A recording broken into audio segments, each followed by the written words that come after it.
Yeah, right? Because it has been finished already. Okay? Yeah, and so again, revise the tense of the verbs.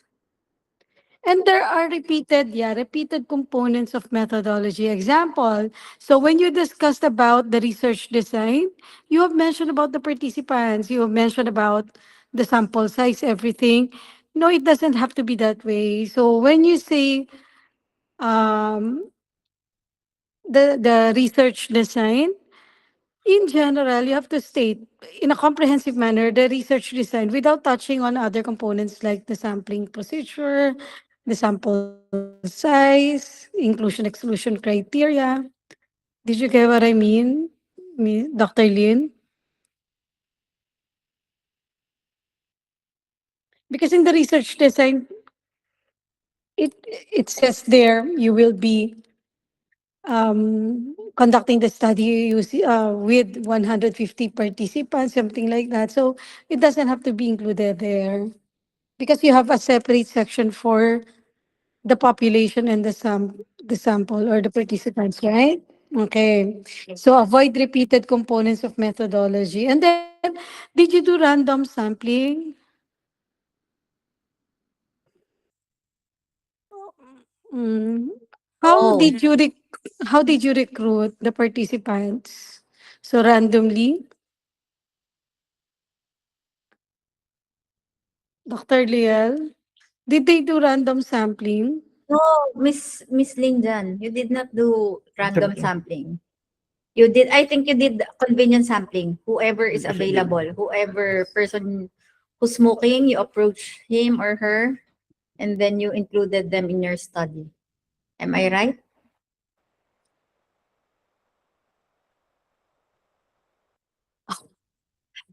I will change your grade in biostat and epidemiology. You don't know what's the difference. Yeah. Yes. Mm-hmm. Yeah, and then also you are still in methodology, but in the methodology you started to give the results of the study. When you say methodology, you're just have to state how did you do the study without presenting the results yet. Because I noticed no the results are also included. You had the pie chart there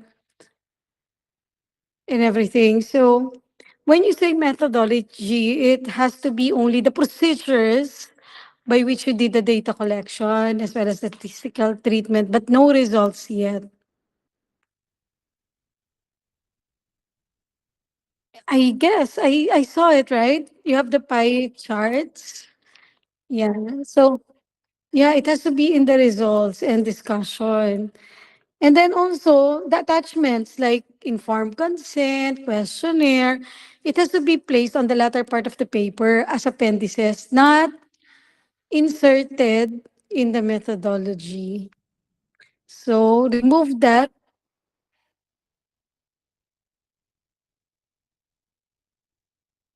Well, so you have to check it so that yeah, so that when the group will present it next week, it has to be in the correct format already. We will not be repeating the same comments again. So that's the reason why we're making these comments, whether it's the revised manuscript or not, but these are the things that you need to double check before presenting and submitting again next week. So whether this is the yeah, what I'm saying is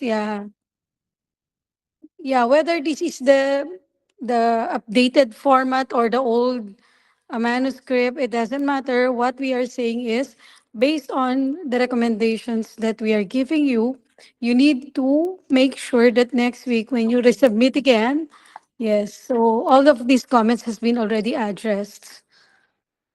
Okay? Yeah, and then any other comments from members of the panel? Tapos na ba 'to? Methodology. 18 to 65. Adults. Ano, di ba, yung original plan nila is stoppage of smoking. Do you think sa life expectancy ng Pilipinas, yung 65, ano pa, viable pa na target? Meron pa. It's never too late. Wala na. Let them live a happy life of smoking. No? Nag-stop. Ilang taon si Dr. 50, Javier? ano yan, 50 something lang na nag-stop. Yo! Hindi 60. 50 something lang. Even nung pandemic lang Unless siya. magbibigay tayo ng facts. Kaya dapat 18 to 65 siya. Kasi, kunyari, nilimit mo siya ng mas lower.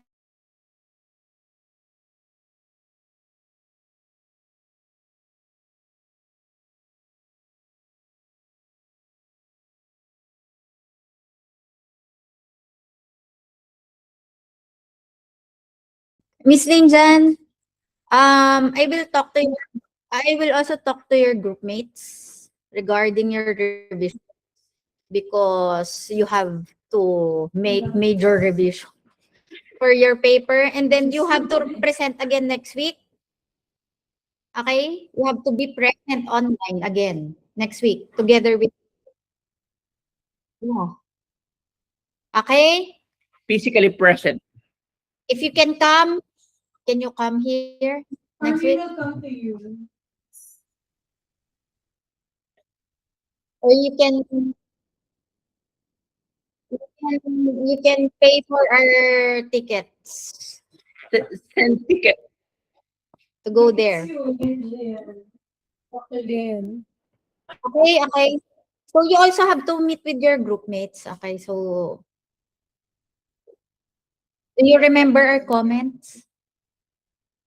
Do you took okay.